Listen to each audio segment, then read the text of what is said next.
Today, Friday, July 2nd, Tesla has reported they've delivered more than 200,000 vehicles in a quarter for the first time.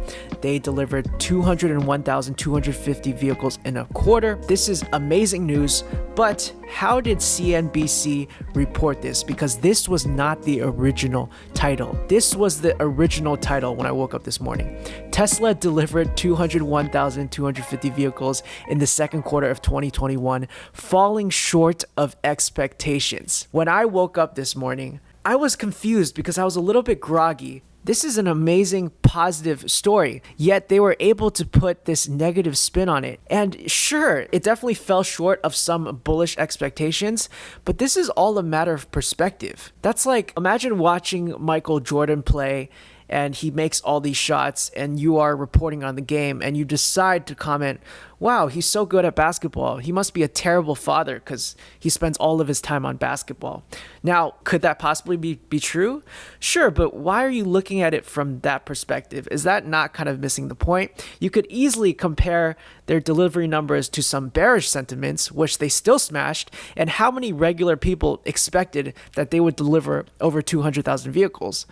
Probably not a lot of people. And again, I think the objective fact is that this is a record quarter and the title should reflect that. Luckily, there's this machine that we can see what their intention was. Then they had to change it because they probably felt like this was too ridiculous and this is not really an accurate representation of what's happening. The article doesn't even matter that much because most people aren't even going to read it. It's all about headlines. But now let's move on to Barron. When we type in Tesla, what's the first thing that pops up? There's something about a fire, and then here's this. Tesla deliveries weren't a home run. Why the stock is slipping 1 hour ago. This is an opinion piece, but again, why is this on the front page? Is this the most accurate information to give your consumers? That Tesla isn't a home run, that its stock is slipping, that, if you are just a casual investor, you probably shouldn't invest if you see this headline. Let's read what this article actually has to say. Electric vehicle pioneer Tesla delivered 201,250 cars in the second quarter, above the 200,000 level that would have signaled a major disappointment. They don't look good enough to lift the stock, however. The sentence doesn't even make sense, actually. I think that what they're trying to say is that if it was below 200,000 level, it would have been a major disappointment. I don't know if it would have been a major disappointment. That's a matter of opinion, and also according to who. This author is just asserting that. The line in the sand for investors was about 200,000 deliveries. More than that should have been good for the stock. At the very least, this author gives us that, and the author is Al Root. Less would have been bad. That means the second quarter number qualifies as a minor beat versus investor expectations. Shares were down 0.3% in pre-market trading. Futures were up 0.2%. Still, the second quarter number is another quarterly record. He sounds so reluctant to say that. Tesla delivered about 185,000 vehicles in the first quarter, compared with 181,000 vehicles in the fourth quarter and 88,000 vehicles in the first quarter of 2020. Look at that growth, 88,000 to 181,000 to 185,000 to 201,000. Growth is continuing. Tesla needs to deliver roughly 475,000 vehicles in the second half to hit Wall Street expectations. Let's go back to the CNBC article. During the second quarter, Tesla was affected by parts shortages and price increases that plagued automakers generally. Elon Musk said in a tweet on May 31st that Tesla had some design decisions in part to cope with increasing costs, and price increases on Tesla vehicles were due to major supply chain price pressure industry-wide, raw materials especially. So this was one of their most difficult quarters. China FUD was also out of control. There was people complaining about braking, people complaining about quality. A lot of these were proven to be false or just FUD. Chinese newspapers actually had to apologize to Tesla because a lot of what they were saying was untrue. American media, on the other hand, we have free speech, which is great. Nobody had to issue any apologies about anything. There were all of these autopilot FUD that's coming out. Some of it genuine, but a lot of it, it's just any time a Tesla is in an accident, there's FUD. And At the very end of this video, I'm going to talk about the latest FUD about a fire. There were major news issues, supply chain issues, parts issues, yet Tesla still had a record quarter. This should be the story. Yet the headlines are this.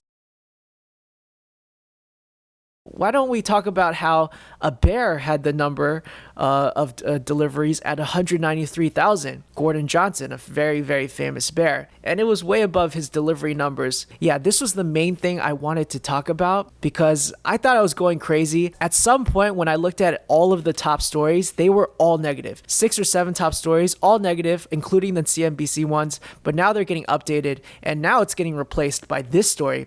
Tesla Model S catches fire. This is something the NHTSA plans to investigate, but based on what I'm reading right now, it seems like it's self-immolated. That's what they're saying, implying could have potentially happened, because right now we have no idea. So here is a press report on the accident. Gladwin firefighters responding to the 100 block of Rose Lane last night before 9 p.m. to assist Station 25 with a vehicle fire. While en route to call Chief 25, was advised that the reports were that a Tesla was on fire and it was well involved in fire. Engine 24 and 25 both deployed hand lines to extinguish the fire. Each maintained a dedicated water source and continued to cool the vehicle down for almost 90 minutes. So these are some pictures and it does seem quite horrifying. According to the report citing the driver's lawyer, the man noticed smoke coming from the back of the Model S Plaid before he tried exiting the car. The locks appeared to malfunction according to the driver's attorney, but he was able to force his way out of the vehicle. Driver's lawyer said this is a harrowing and frightening situation and an obvious major problem. Our preliminary investigation is ongoing, but we call on Tesla to sideline these cars until a full investigation can occur. It's not usual for cars, electric or otherwise, to catch on fire after a high-speed accident, but it's not clear what happened in this case. The exact circumstances of how the vehicle caught fire still unknown, but a witness is claiming something strange. At a certain point, this car was apparently rolling down the road on fire before exploding in front of someone's house. The EMT even claimed that the authorities were still looking for the owner of the Model S. So based on what I'm piecing together, there is the owner that's talking through lawyers saying what happened, but at some point he abandoned the car because it was on fire and it was just rolling or driving by itself for like a little bit. Most likely it was rolling. Who knows what happened? Cars get on fire all the time, but what are the chances that this car just magically self-immolated? I think very, very low. And the fact that this person is talking through a lawyer and there seems to be something fishy going on. Let's wait until we have more information before speculating on the cause, because the circumstances are certainly strange. Tesla vehicles cannot drive themselves without anyone inside the vehicle other than with Smart Summon, which is at a low speed over short distances. At this point, I wouldn't put anything off the table, even arson. So again, regarding Teslas, there's a history of misreporting. There's a history of people trying weird things and then being called out for it. Don't just read the headlines. When I go into the content of these articles, for the most part, they're fine, but that doesn't matter. It doesn't matter that the articles itself are fine because people only read the headlines. So it's almost like having the body of the article give facts is giving cover for these incredibly just misleading or very, very biased titles. But as a Tesla investor, I think we should all be very, very excited. On the flip side, the more cars are delivered, the more they will get into stupid people's hands. And as long as people continue clicking these articles, these types of news stories and headlines are just going to become more and more. So I would definitely be prepared for that. But let me know what you think. Thanks for watching. This is Green Knight Trading, where squires become knights, and I'll see you soon.